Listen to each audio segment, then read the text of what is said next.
A very good afternoon and welcome to the speakers in the panel and the audience. We're joined from different places in India and abroad for the webinar, Workforce Nutrition During COVID-19, organized by Ecotiate Consultants.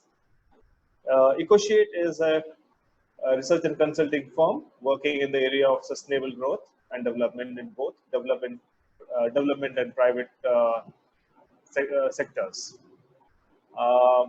So I'd like to introduce our panel of speakers now.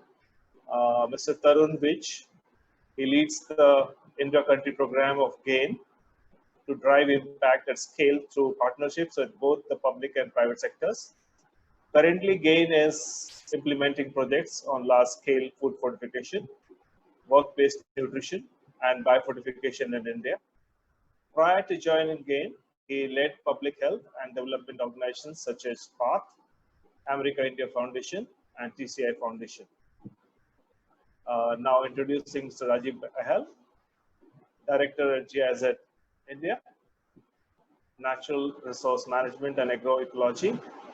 He leads a key bilateral project on water security and climate adaptation in rural India, along with his other projects on rural development, social protection, sustainable farming systems, market-led development approaches, including PPP, value chain development, livelihood development initiatives. With over 33 years of experience, he has worked with international agencies, government and private sector in India and African countries. Welcome, Mr. Ahal. Introducing Mr. Vasant Kar. He's more known for his outstanding contribution to the nutrition and poverty and eradication programs. He was awarded the Global Transformation in Nutrition Champion in 2016, and very recently in 2019, he the coveted and prestigious award of Global Nutrition Leadership Award. With this, now, ladies and gentlemen, before the start of the session, I'd like to request the audience to raise your questions in the Q&A option. I'll be compiling the questions and raise them to the panel speakers at the end of the discussion with them. So we can start. We'll start the discussion sessions from now. So when we use the term workforce in this, it is associated with workers engaged in industry or organized sector. However, it is also recognized that 90% of workforce is engaged in informal sectors like agriculture and allied, fishery, forest produce, handloom and handicrafts, and others.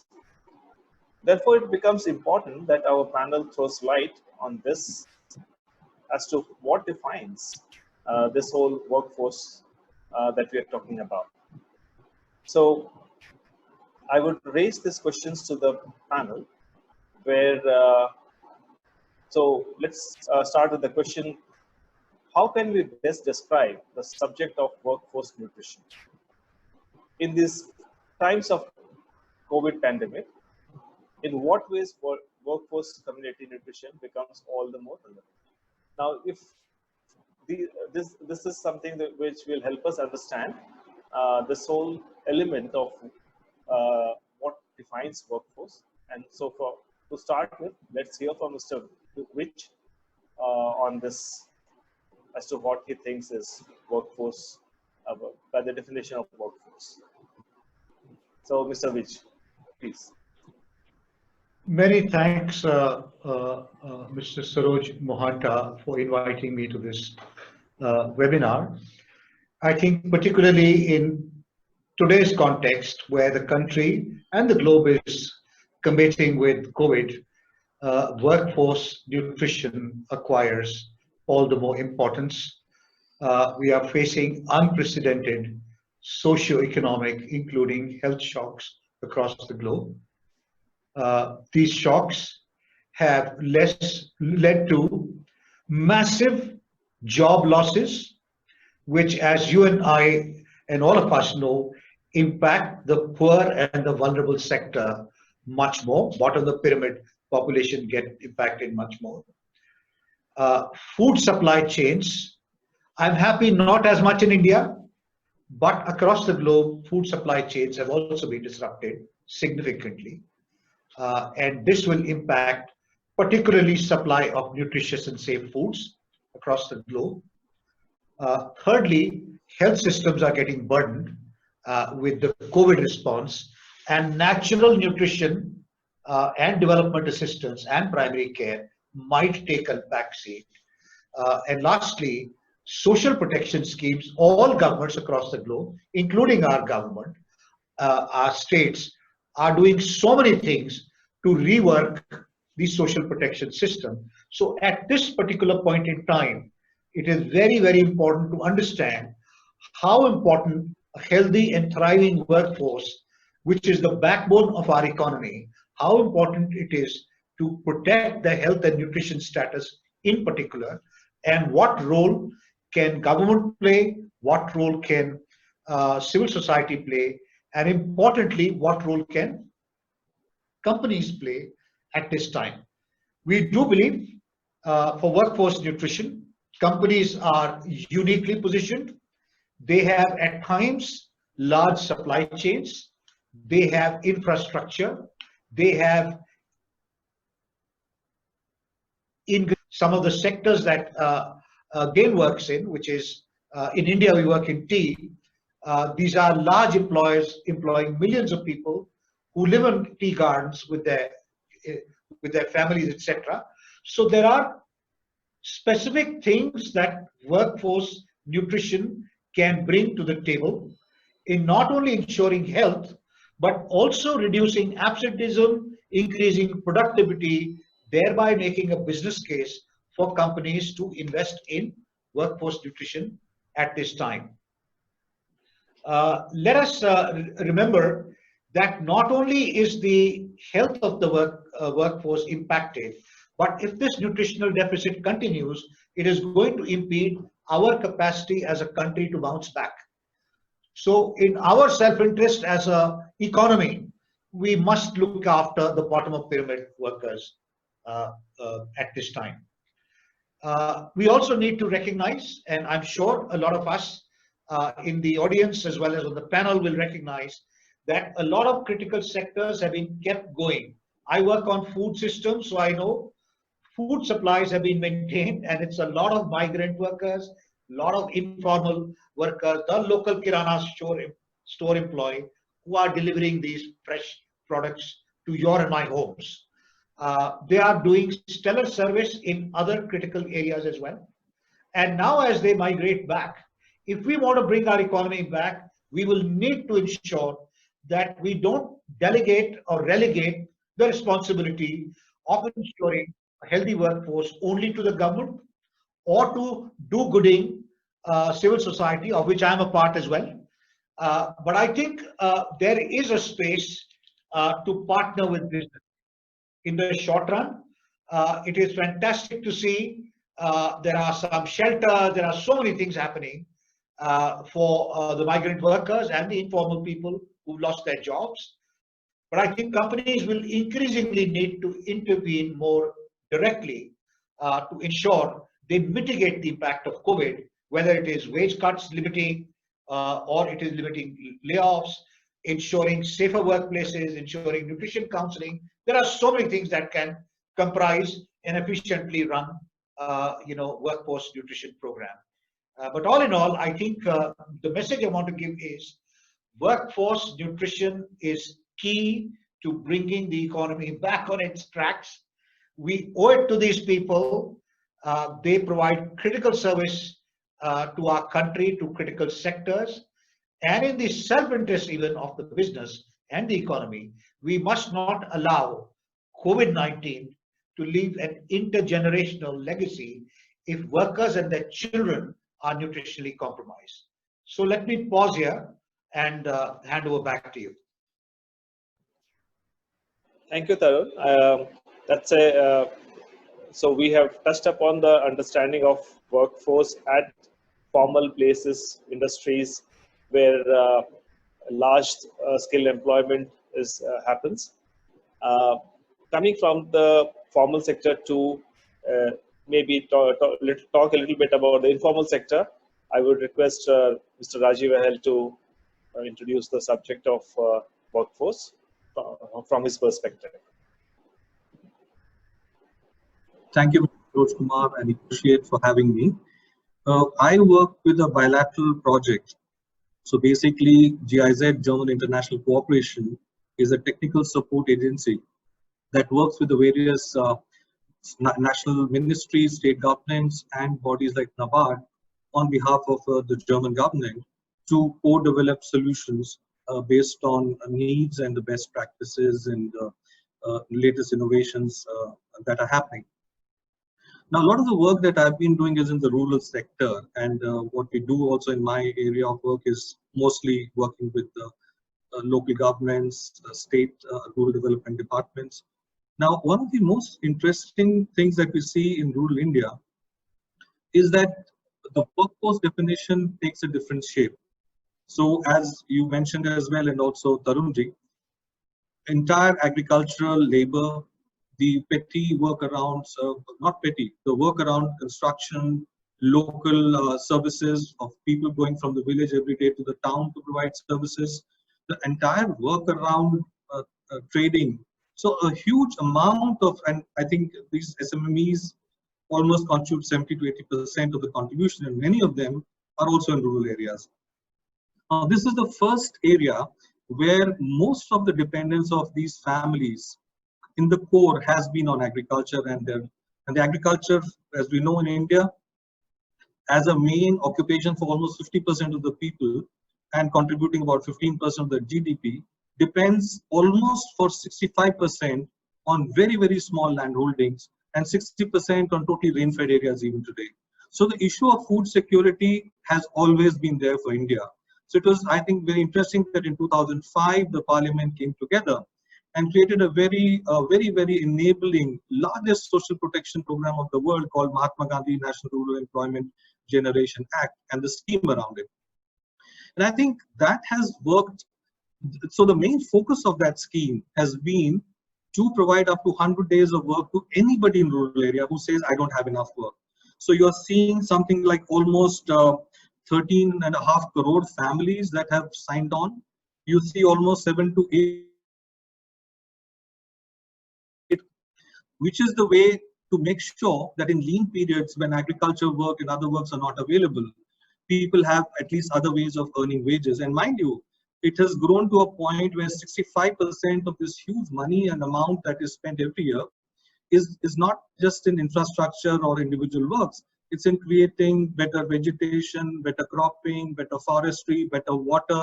So almost 65% of the expenditure is done totally on creating long-term assets. So in a sense, medium-term resilience for the workforces is created around investing in such a manner. So while it gives cash in hand on one side to take care of immediate needs, on the other side, it creates potentially assets that should graduate you out of the poverty trap. Now, the numbers are interesting. So this year, the government has already allocated about 61,500 crores. And to that now, you add the whole context and situation of COVID, which prompted the government to add another 40,000 crores to the kitty. So you're looking at about 105,000 crores being provided to various state governments and local panchayats who called on upon and use in this manner. Now, what has this done in the rural areas? So you had this huge amount of people who were depending, at least for some part of their 50 days of the work, on this sort of an income while they're building their lives slowly out of it. Now comes the COVID pandemic, and what does it do? It totally disrupts not just the rural, well, in the rural areas, disruptions have been remarkably less because the agricultural operations were more home-based and could be managed to some extent. The logistical problems have happened, the market failures have happened, and things have been tried on that front. But I think the major focus has been that from each of these families, which is not just aspirational, but also crisis-based, the one young member or an adult male mostly, or an entire family which had moved to urban areas, because of the shutdown and the close down of the factories and other formal sectors of employment, are moving back. So you're looking at about 8 to 10 crore more people heading back to rural areas and adding to this. So I think how do we take care of this in the immediate term? Like Tarunji said, immediate response, of course, is the immediate relief, philanthropic, government, individuals trying to provide succor as and when. In the medium term, as we get these people to settle down, take again rebuild their livelihood slowly and offer new, and even while this in-migrated return labor waits for the factories and other options to open up, it has to do something productive in the villages. So what can you do with it? So I think this 40,000 crore can be used for that purpose. And to do that, I mean, it's been interesting. So I was just looking at figures here. So if you look at last year in April, the number of person days created, that means number of people in a month who used MGNREGA and got money out of it, was about 2.1 crore. Now this year, March, the COVID pandemic was formalized and the lockdown started. And if you see the April figures of MGNREGA usage of person days, it fell down from 2.1 crore to 1.2 crore. By this time now, slowly, this 8 to 10 crore people are slowly moving back, limping back to the villages. And if you look at the May figures from last year and this year, the growth it shows some very stupendous bounce back in that sense of at least there being a social protection net. So from 2.5 crore person days that were created in March of last year, this year it's already 2.75 crore, and in May, sorry, and May is not even over as yet. So in that sense, jumping from 1.2 crore in April this year to 2.75 crore in May and not finishing, it seems that some form of intermediary level support and succor is being called down. And the interesting thing is that states like Uttar Pradesh are topping this percentage creation. Uttar Pradesh last year was the number 6 in percentage creation under MGNREGA. So states which have been historical providers of migrant labor are actually now calling down on the social protection net and using this more and more. I think going forward, the big thing would be how do we make sure that these people in the medium term end up creating assets which are around better water conservation. And mind you, COVID pandemic is one, but if you just look around in different parts of India, look at the level of disasters we are faced with. We've just had Ampha in eastern India, severely affecting 2 states. How do you get those state backs again? Again, this is happening, and some sort of a limp back is happening. We've had locust attacks in northern India. We've just seen it moving down to Madhya Pradesh. Another swarm is coming from Africa. Will hit us again. Apart from this, we are having a heat wave going on, and there'll be a drought soon. And as soon as the monsoons come, areas like Assam and other areas will start facing floods. So if you look at the rural India, especially now with climate variations, there's a constant dynamism. And therefore, the need to look at a workforce security, especially from basic livelihood and nutrition, would require working together on improving the social protection net, bringing in more of direct payments into the system, also looking at insurance products for for people who are vulnerable in this manner. So on this note, I'll hand it back to you, Sarojji, and I'm open for questions. Thank you, Rajivji. And as Rajivji just touched upon, quite important, relevant things, and very much relevant to the times. Here, the thought that comes to mind is we are talking about a workforce which spreads across from agriculture and allied to sectors of fishery, etc., and of course the industry side. And here comes the question: how do you have the sector defined today? So let's say if we had look at nutrition, then typically the workforce, which is the productive segment of the population, they are suffering today as what has been described so far, and that is the segment which probably is not covered directly under programs, or the livelihoods, the nutrition programs are not in that segment as we see it from the life cycle point of view. So the question now to Mr. Kar: how do you see this workforce to benefit from nutrition programs in these? So first thing is, how do you look at this workforce, the definition of workforce, and their nutrition components in this times? So that's the question for you. Oh, thank you so much, Saroj, and thank you so much, uh, your organization for organizing this novel discussion during novel coronavirus time. I compliment. And another important is this is also very important day today. Today is World Hunger Day. I think we are right at the right moment. Um, Before answering your question, let me share a few of my thoughts. And we all of us know that increasing evidence suggests malnutrition increases susceptibility to infections, and infectious diseases also cause malnutrition, resulting in a vicious cycle of poverty, morbidity, and mortality.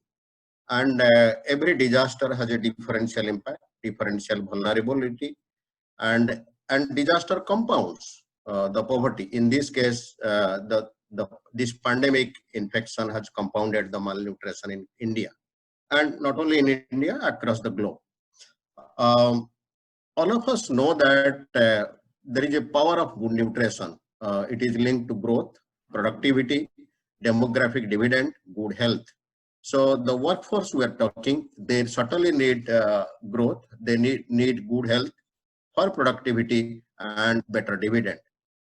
There are evidences which suggest that every rupee we invest on nutrition, it gives an average return of rupees 16. So every $1 gives a return of around $16. There are another research which tells that 1% loss in adult height due to stunting can reduce productivity by 1.4%, and eliminating anemia can increase adult productivity by 5 to 17%. And large number of workforce we are talking are also anemic. I'm going to share how India stands today vis-a-vis to other geographies. In India, as per the Comprehensive National Nutrition Survey, 35% children are stunted, but in Germany it is only 1%. Australia, it is wasting is 0, but in India it is 17%. But another important is wasting also increased between National Family Health Survey 3 and 4 within a 10-year period. The more important is about anemia, which is directly linked to workforce nutrition. There are 50%, 53% women in their reproductive age are anemic, but in US it is 11%. So those people who are anemic today and those people who have micronutrient deficiency, certainly they will find it difficult to give you productivity, whether it is Mahatma Gandhi National Rural Employment Guarantee Program or any industrial production. The more important thing I want to highlight in today's discussion about the micronutrient deficiency. Most recently, India also conducted the Comprehensive National Nutrition Survey, which was conducted between 2016 and 18, but came out few months back. It tells about the grave situation about the micronutrient deficiency, which is linked to morbidity and in some cases mortality. So the vitamin A deficiency is 18% among preschool children. Vitamin D deficiency is also around 24% among the adolescents, and most of these adolescents also are in workforce. Then there is also deficiency about zinc. There is also deficiency about other micronutrient, which has a large bearing on workforce nutrition and the workforce productivity. But more important thing I want to bring to the table, how India, under the leadership of Honorable Prime Minister, brought out a National Nutrition Mission, which is called Poshan Abhijan, which is a target-driven program which came out in 2018. This has a mandate to reduce stunting, undernutrition, and low birth weight by 2% per annum, anemia by 3% per annum, and also Poshan Abhijan or National Nutrition Mission has a target to reduce stunting from 38.4% to 25% by the year 2022. So what I wanted to tell, India is really recognizing the issues of malnutrition. India has started recognizing the issues of micronutrient malnutrition, which can result in low productivity. So that is a good sign for us, all of us. specifically related to your workforce nutrition, I think we are talking about workforce which are in organized and inorganized sector. We are also talking about nutrition workforce who are part of the formal and informal sector.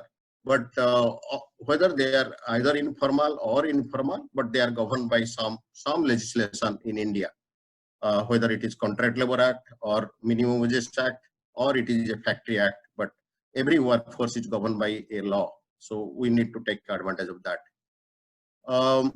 Let me articulate based on my experience in working on garment workers program when I was in Gain, Bangladesh. What goals for workforce nutrition, but in that case, it was more workforce at industrial workers, but it is also applicable to other informal sector workers also. I think it talks about productivity. It talks about collective bargaining. If we invest nutrition for the workforce or industrial worker, definitely collective bargaining will increase and productivity will increase. And in Bangladesh, our target was productivity by 10%. Then decreased prevalence of anemia and micronutrient malnutrition, which will reduce illness, disease, and multiple infections. It can reduce absenteeism, increase completed day. It can create a better enabling environment. For example, wherever we introduced workforce nutrition agenda in the industry, so the daycare centers came up, early childhood development focus came up, and Ministry of Labor also, along with Ministry of Health and Nutrition, brought out supportive policies and improved convergence also happened. It also increased dietary diversity, increase in wash practices, and more important is whenever we are talking about workforce nutrition, let me tell you, we need to talk about workforce nutrition for the people who are part of the workforce and who are also part of the and also their children. So we cannot separate children from the workforce. So that is another dimension I want to bring. Based on my experience in India and other countries, so I think India's Poshan Abhijan, National Nutrition Mission, need to mainstream workforce nutrition. They should recognize the power of workforce nutrition, how it can increase productivity, demographic dividend, and growth, industrial growth. And pandemic infection management and nutrition surveillance system should work together. And there has to be better convergence. And nutrition should be mainstreamed in entire life cycle of pandemic. Vasanji, I will just request you that we have the next questions lined up. So we will come to on these topics. So coming back to the thought, thank you so much for sharing this, the prevalent laws and what includes in the need for to define the workforce and the nutritional needs. But we'd like to also, as we discuss this, I am sure I have become more inquisitive about what kind of work has been done in this space by GAIN and also the projects that Rajiv ji is handling. So what we can, I request Mr. Vij to share is some of the work which looks into this workforce nutrition dimension, how they manage it, what was the things that they covered in it, and what was the need to develop this kind of into the tea gardens, what was seen to design a program around that. And I think the same question should go to Rajiv also subsequently. But right now, can I ask Mr. Vij to come in and talk about the project that on the nutrition? Sure, thanks. Saroj, I'm going to be as brief as possible. So tea is one of the largest private sector employers in the country, private sector. 1.2 million employees. They live in tea estates and tea gardens. These are actually self-contained micro ecosystems. Each tea garden worker, 50% of them are women, has a family of 4 to 5. And they also reside in the tea estate as well. And the tea companies are supposed to, under the Plantation Act, provide them certain social services, including Anganwadis, including schools, dispensaries, including rations, etc., etc. These workers in India migrated during colonial times from Bihar and what is today Jharkhand, parts of Orissa. They are migrants into Assam and work in remote settings. India is the second largest producer of tea in the world. So it's a core sector for India. We consume domestically. We are also well known for our teas across the globe. So the idea was, can we bring in the consortium of global tea companies who buy from India? Can we work with the tea companies which work in India? Can we work with the Indian Tea Board for an enabling environment? Can we leverage the auspices of the Indian Tea Association and try and embed nutrition within the work systems of these tea gardens? And so both from the tea supplier and the tea buyer and the government regulator, we started our program in Tamil Nadu and in Assam, working with about 42,000 workers and their families. The earlier version of the program, which we started in 2014-15, was more demand side. Can we work with these communities? Can we leverage the infrastructure of these companies? Can we raise awareness around the need for diversified diets? Tea gardens have no shortage of land. Can we invest in some tea kitchen gardens? Can we promote eating fresh fruits, vegetables, etc., etc.? And then slowly, can we talk to the government and the companies so that the rations provided can start getting fortified? The results were mixed. We realized very soon, by 2016, that we needed to add an access component. And so we started working on two fronts. We started reinforcing the supply chain of retail kirana stores from which these families routinely buy. So we started analyzing what people eat, and we were surprised to see it's only dal, it's salted tea, and it is rice. There is incidence of TB, there is incidence of hypertension, there is severe anemia. So obviously there is a nutrition deficit. To address that, we established a supply chain of retail kirana stores. We provided very, very modest seed working capital, established a supply chain. Lo and behold, our pilots indicate there is a 10-fold consumption of small things like dairy, eggs, liquid milk, which they were taking powdered, etc., etc.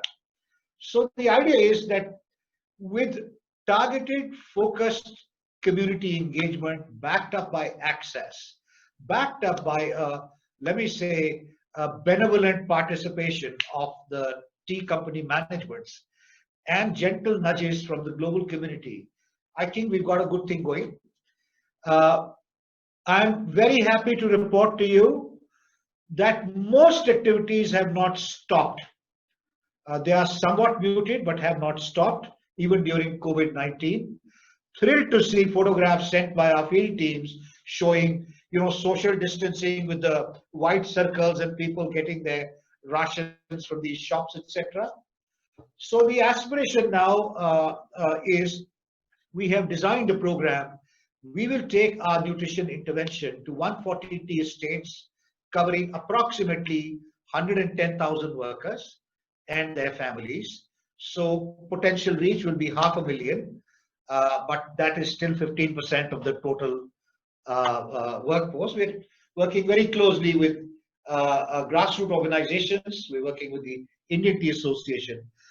We're working with the Ethical Tea Partnership based out of the Netherlands, so that we can more and more amplify the need to look at workforce nutrition more specifically, more strategically, as a business case, and include it as part of what we would normalize as responsible business. So that is the attempt which we are trying to move forward on workforce in India. Thanks. Thank you, Tarun. That was very concise and focused on the project that you have done and the work that you are doing. So now coming to Rajiv, from your experience of how you have applied nutrition to the whole gamut of projects that you have been doing, how do you see integrating this nutrition to the workforce? Or how have you done it? What are the learnings from there? Sure. Suruji, I think I would share the experiences of one of our project called Food and Nutrition Security, which work with the ministry at the central level and also the government of Madhya Pradesh. So what the team realized there is that especially the tribal communities have very small patches of land, mostly rain-fed, and therefore they are mostly dependent in terms of their livelihoods on working as labor in other people's fields or NTFP-based work, which is seasonal as well. And the nutrition, I think what Mr. Carr shared, and he would endorse it, the nutrition levels probably are the poorest now compared to the past with the tribal communities, which at one time were very much better off than most other parts. But in this parts of Madhya Pradesh, the nutrition stunting and all these factors are very high. So what we did is we worked with the government, and we realized that just working on kitchen gardens for families who don't have enough land and a very small homestead linked to their shanty houses, we started working with the panchayats and used GIS imagery to identify revenue lands and other pieces of common lands that were not properly utilized. And then doing the planning with the departments and the panchayat, we were able to get these the self-help groups in the villages, formed SHG groups, got them to take over this land on a lease as an MOU from the panchayat, and the entire financing of digging the pits, planting the trees came from MG Narega. And as part of, and this we've already done in Chhattisgarh as well, where along the Mahanadi River, panchayat after panchayat on that type of land which was next to the river and encroached, started using MG Narega to recover these lands. So the SHGs do the vegetable cultivation. They also cultivate or plant medium-term horticulture trees, which come into fruition in 3 to 4 years' time. In the meantime, it's vegetables. Under the system of the lease with the panchayat, 75% of the revenue goes to the SHG, 25% goes to the panchayat. Both have an interest. And what we are finding is that they do two sort of things. One is they use it for themselves. In case of surplus, they also sell it and earn cash income to take care of their other oil, salt, and other needs as well. So it started developing this sort of using just the basic things that are anywhere lying around. These are not new things. These have been known for a long time. How do you put it together? How do you make it work in today's complex and challenging system and make it part of a system to roll it out at a large scale, which is what our experience was. And I think it was really touching in one case in a district in Shirpur, where in one panchayat, an SHG of such women who are not therefore very wealthy and very well off, actually donated 100 kgs of vegetables over a 1-month period to the 71 migrants who were in quarantine in that village. So you start finding that once you create nutrition surplus, it can go around also to help other people. And I think, therefore, while we, of course, talk of big schemes and big programs and government, I think the role of private sector is important, but I think also the role of the community to drive such processes and really take these processes on their own hand and drive it forward is very important. Just another thing is something we are wanting to work on going forward. I think the way we've been doing industrial agriculture has also led us to a type of food which is poor in nutrition, especially micronutrients, as Mr. Carr mentioned. So we are now working more and more on agroecological approaches to agriculture, which not only look at sustainable agriculture at a farm level or a landscape and watershed level, but look at a food system level, working along with the consumers. That how do you get various elements of forest, cropped areas, non-cropped areas, water, soil moisture, soil humus, all of these working better together in a certain area. So I think these are areas to go forward. And just one more thing to mention, that I think it's very important to look at farmer producer organizations in different states, in different formats, with their joint liability groups, whether they are FPOs, FPCs, cooperatives, and to really invest in transferring some of these issues to them, because they are the ones who are really organizing farmers as individuals. We can't keep working with individuals. So I think working on this strategically with such organizations would become very important. Over to you, Saroj. Thank you so much, Rajiv. We have touched on very interesting the kind of thoughts that you have put together. So what we are hearing is you have silos of programs, you have silos of operations that government and other organizations have been doing so far, but now putting the resources together to strengthen the whole process of itself in terms of not only organizing the workforce, but also in terms of bringing together these opportunities of finding nutrition. And therefore, how do you, and it's showing results that wherever the integration has been able to happen. Now, this brings that thought to Mr. Kerr, where therefore, these are a lot of things which are governed by policies and new ideas, certain kind of integration processes.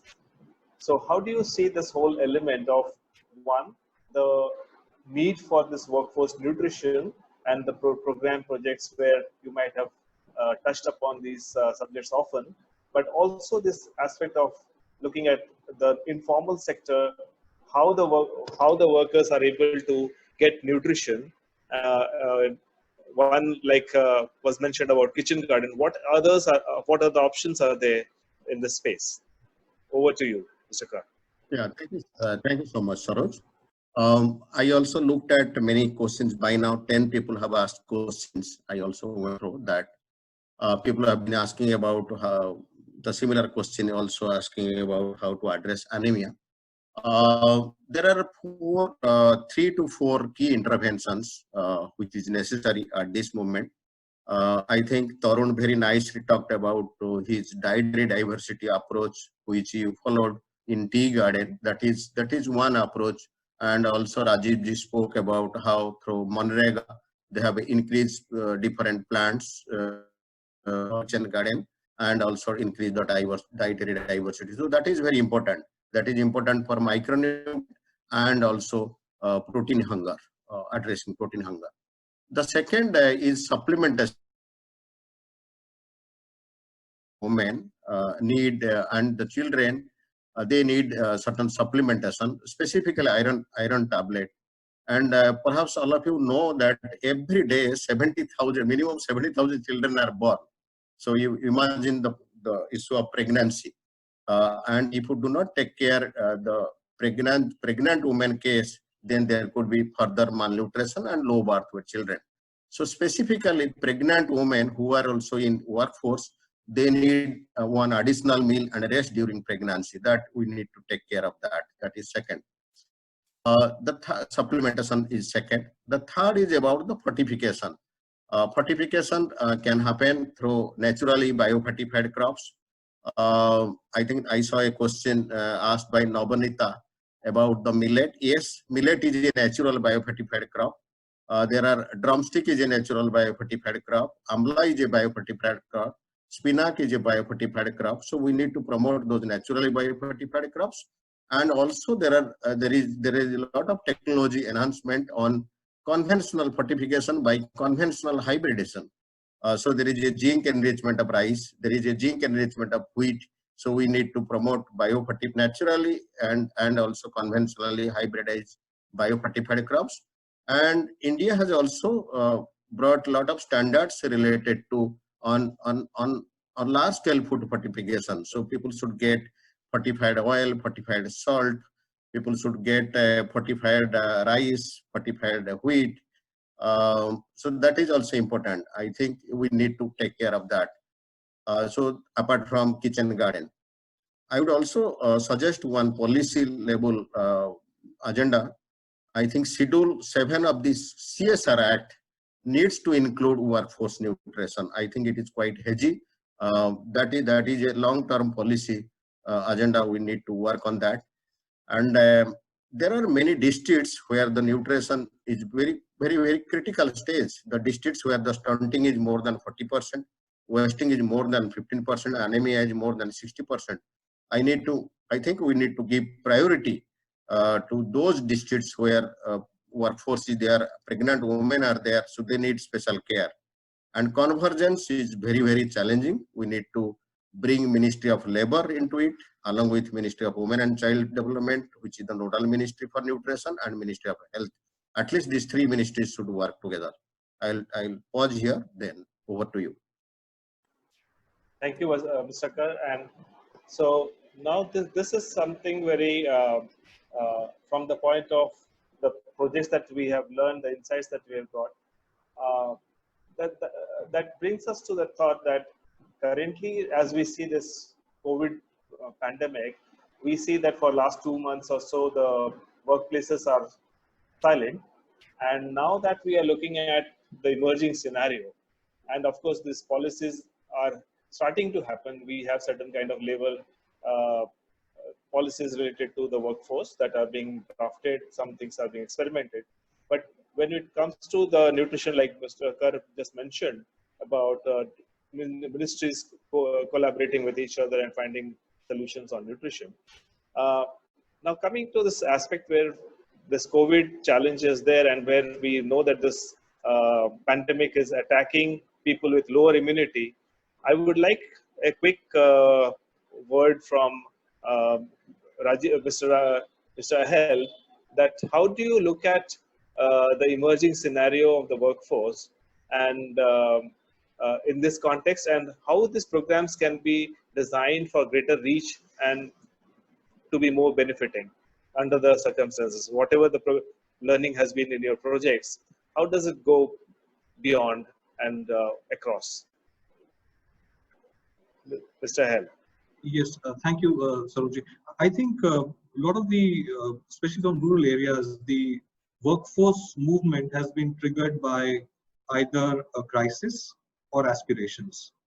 I think crisis is not a good stimulus. So wherever the crisis is causing migration, I think it's very important to look at the economic, socio-economic, socio-political context of that pocket and plan holistically to see how, if people can be accommodated there. If not, then have a strategy to skilling and moving them out area-wise. If you're not looking in terms of area-wise, then it's not going to work, because a lot of our agricultural operations, natural resource management operations, actual people's lives and dependencies are on into agroclimatic subzones. So I think that is one way to look, also from a nutrition perspective, layer it on top and then come to what needs to be done. But I think the other part is that aspirational, especially a lot of these migrants who've gone back. I think it'd be very, very important, and I think I saw a question also from one of the one of our attendees here, that how do we, they're skilled in a different thing. If I'm skilled as a lathe operator, and if I have to do Yanti Powda and do agriculture, I left for that reason, because I wanted to do something different, bring a different level of money back. So I think it's very important, and I've been working also with Himachal government on this. Can we quickly do a mapping of the skills and resources of workforces? And so immediate relief, some level of, so immediate relief is 1 month, 2 months, some level of stability for 3 to 4 to 5 months. Basically what it means, people have gone back, there's going to be kharif crops, they're not going to leave it, they'll do some work there. They, anyways, many of them used to go for kharif work as well. But that, especially after kharif work is done, especially around August, September, if we don't start planning and getting people connections to jobs more related to their skill sets and mapping and making these connects, the rural economy and the country's economy, and therefore the nutrition, the movement of the cash and the nutrition will not happen. So I think one part is getting the livelihoods going, and in areas where the livelihoods, I think there will be a need to do a quick follow-up survey, as what Karji mentioned, to see what is now the new nutrition levels after people have moved. Because if I have not been able to work in my fields, if that is going to go down because of various things, that input is not happening. So the strength we've had in India so far has been the FCI and the MG Narega to some extent. This is not going to carry us for long. So I think there's a very important need to get regional, sectoral, look at agroclimatic zones, look at areas and plan accordingly. That comes to my mind. Thank you. Thank you, Rajiv ji. Now, Mr. Vij. Sorry, Sarojji, can I just, I have to leave for a meeting to be scheduled. I hope all of you will allow me. And if there are any questions that are there for me to follow up, if you send them to me, I will respond to them individually to whoever has asked them. Right. Thank you so much, Rajesh. Sorry, Thank you I so just much. Thank you so picked much. up a month back and I can't cancel it. Yeah, sure, Thank, sure. thank you to all of you. Thank you. Yeah, Mr. Vich, now coming to you on the same question, that since the industries have been shut down, there has been workforce or industrial workforce which has come back to their return to their states, and there is a element where when they go back, they are probably malnourished, they're probably not so good with their nutrition. So under the circumstances, when we relook at the nutrition challenge, how do you see this? How does the workforce protect itself from COVID, which is supposed to be a virus attacking immunity levels, lower immunity levels? So, is there some thoughts that you can throw from the point of how industry can respond to this need? Sir, I think very clearly the pandemic is still evolving. Yes. We have still not seen the peak, and therefore all the more caution and all the more um, preparation needs to be done so that we mitigate its impact on particularly vulnerable people. Globally, we are trying to do 2-3 things. One is keeping food markets open, safe, and functioning, addressing logistical bottlenecks, hygiene and safety, recommending certain guidelines to city governments wherever you have these large markets which process and make foods, not unlike our Azadpur type of places. Second is a large portion of food production happens through the SME sector across the developing world and in India as well. So how can we provide technical support financing at this time so that the food supply and its food access and affordability don't become an issue? Third is my favorite subject and pet subject, I would say. As the affordable choices of nutritious food gets reduced, we already see that happening. I think this is a time we should not lose any impetus on the gains the country has done on staple food fortification, consumption of micronutrient rich fortified food, and I saw this in a couple of questions, is even more important at this time. We are already working with some state governments to request them, and we have received some positive responses where state governments have asked us for more detailed and technical support so that fortified wheat flour can be provided. But other than that, whether it is premix availability, whatever it takes to ensure that consumption of fortified food at this time to compensate for any dietary diversity loss will be extremely important.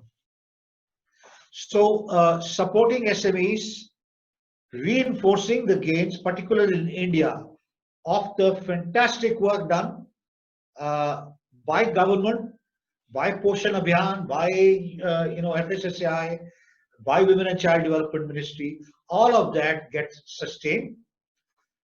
Trying to ensure food marketplace infrastructure remains open but safer. And like I mentioned to you, we are very keen to expand. We have secured funding. We are going to expand our workforce nutrition program. And I'm delighted to tell you, there was again a question related to biofortification. Vasant also referred a little bit. So I'm delighted to say in 6 states of India, we are already landscaping seed companies, farmers, aggregators, and food processors so that iron-rich pearl millet, bajra, and zinc wheat is made available to populations as we go.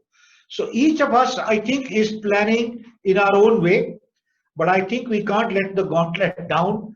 The pandemic is still there with us. We will have to live with it for some more time. And therefore, whatever each of us can contribute is a contribution to the nation and to our own population and to our own economy. Thank you.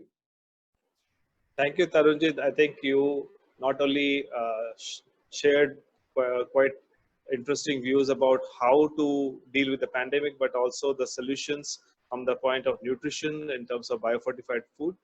So now coming back to Mr. Kerr, that we are talking about the various nutritional components, and like biofortification was mentioned, and there are the distribution, logistical supply chains, etc., to be managed for the food. And food security, as we have seen, got disturbed because of a sudden uh, announcement of the lockdown. Now, so here is what is probably required is securing the supply chains and the logistics related to it. And in that context, how do we ensure nutrition is looked at from the point that these are all connecting dots and not silos of ideas, and that is across the country, to ensure that such instances don't happen again uh, in terms of disruptions. So, yeah, Mr. Kar, please. Yeah, thank you so much, Saroj. I think first I would request we need to appreciate and acknowledge the role of nutrition because it is quite invisible, and some people say it is orphan or crowded in the crowd. So we need to appreciate and acknowledge the power of nutrition. So that is more important. The second is India, I always say it is a gifted country. There are three large food security programs. One is midday meal, which caters to 110 million children per day. ICDA supplementary nutrition program for pregnant women, lactating mothers and children under 6 years of age, which is also catering to 110 million plus women and children, and also targeted public distribution system, which also caters to 810 million people. We need to first, your question related to supply chain is, we need to first ensure this public funded food and nutrition program supply chain. So that is very important. Unlike, you will not find that in other countries. So India is very, very power gifted. The second supply chain related to nutrition is your health and nutrition supplies.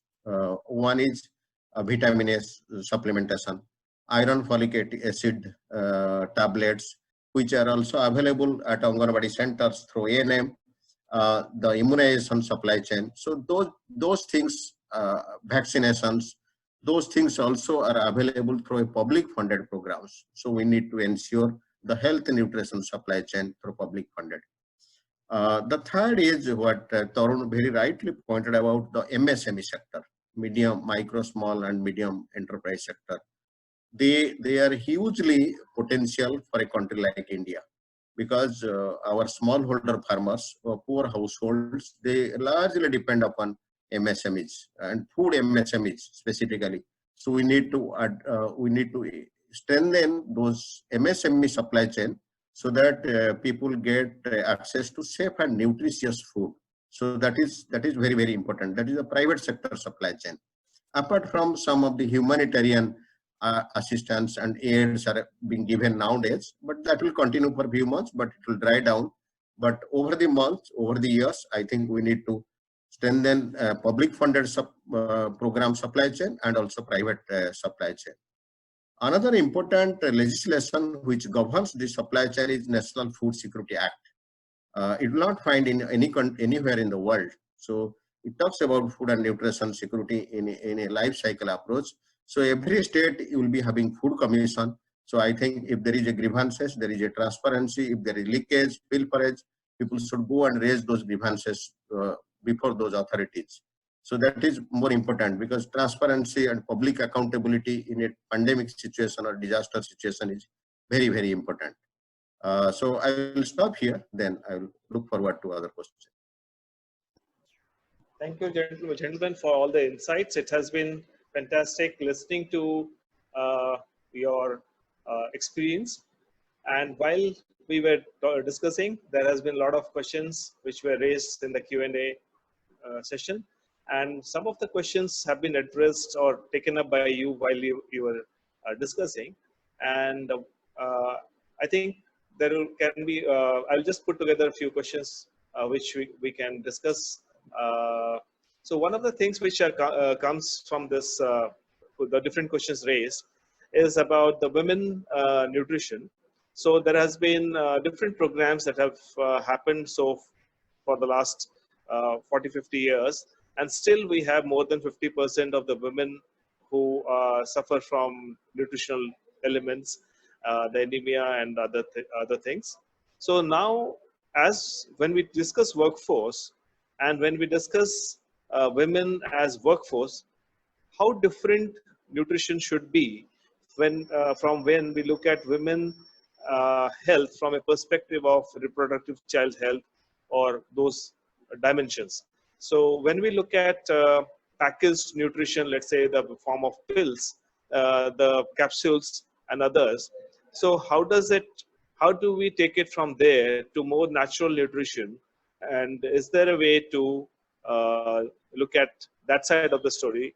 And like Tarun was talking about the various kitchen gardens, but also the availability of vegetables, fruits, etc. in the supply chain.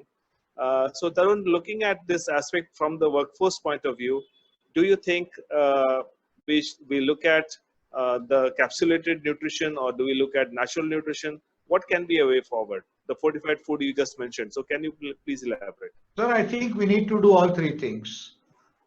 We need to keep reinforcing the diversified diet message. We need to ensure it is not only a message, but also in availability. Yes. We have seen with our pilot that as the fresh, diverse, nutritious food became available, it is the housewife who goes and gets the day-to-day purchase. That weekly visit to the peri-urban town is normally list taken by the husband, and that might include several non-nutritious products as well. But the more we brought it close to her home, because remember in tea gardens, 50% of the workforce is women. They are not only managing their job, they are also managing the home.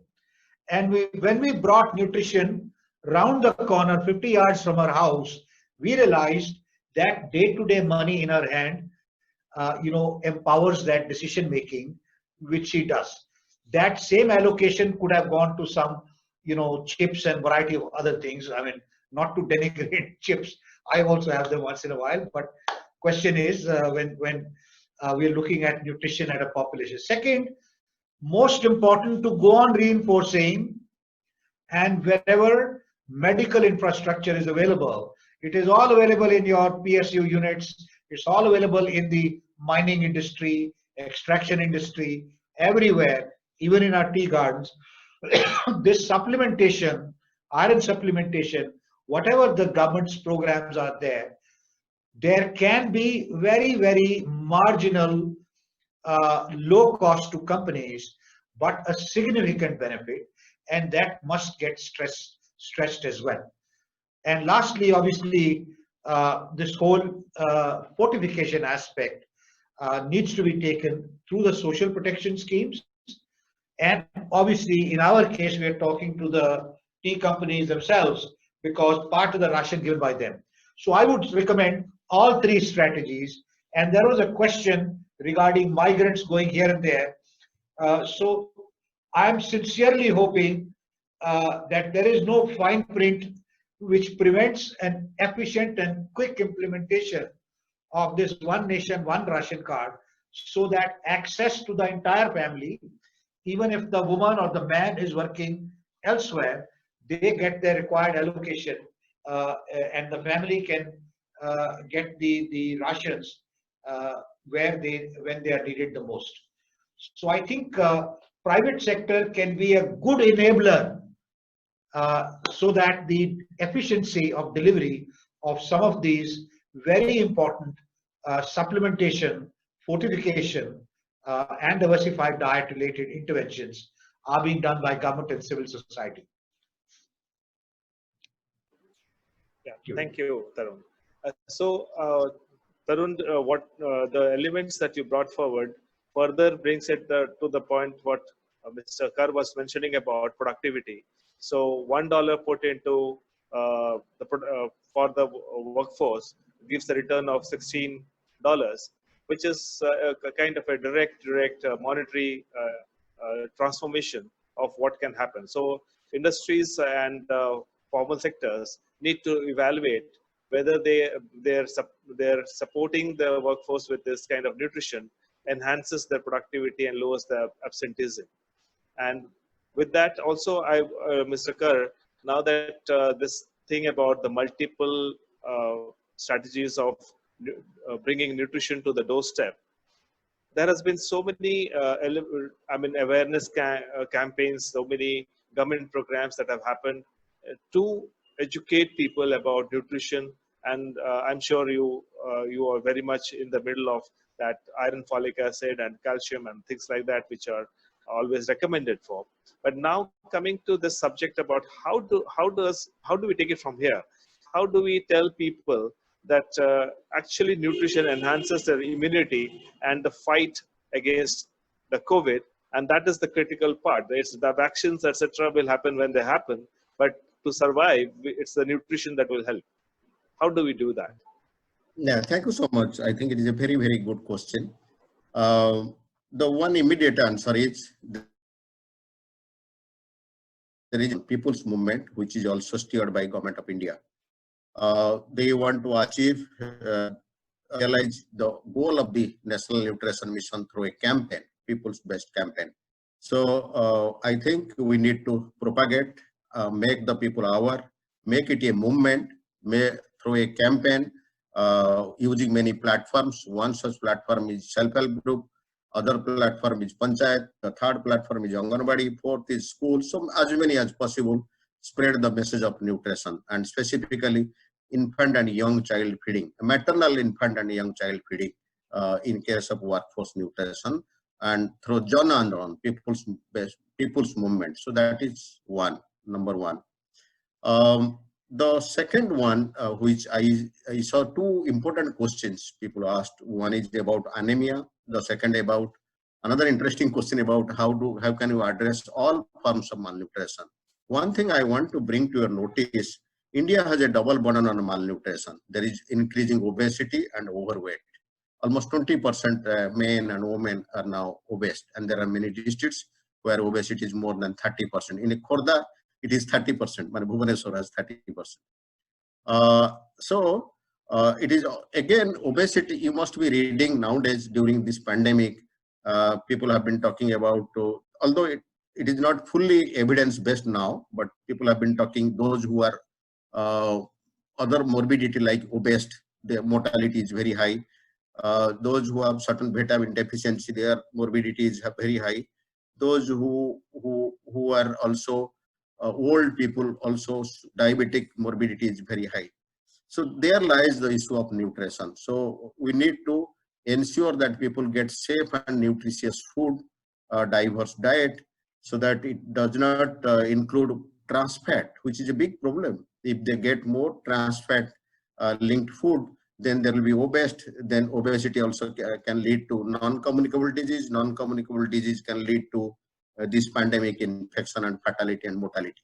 So it is all about diet. So managing diet, managing diverse diet, managing safe and nutritious diet through dietary diversity, supplementation, fortification, and many other ways. We can also contain pandemic. We can also address malnutrition issues. Thank you so much. Thank you so much. It's already 5:10, and I think we need to close the session now. So thank you so much, Tarun. Thank you so much, Mr. Kar.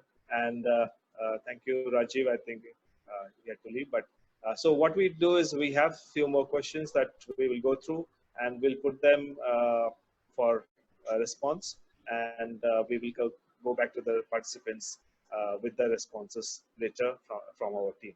And we'll also circulate the proceedings with participants and others, whoever would like to go learn the proceedings of the day. Thank you so much, and thank you everybody. Thank you participants. Thank you for your time and participation. We hope to bring more of such discussions in future, where we'll talk about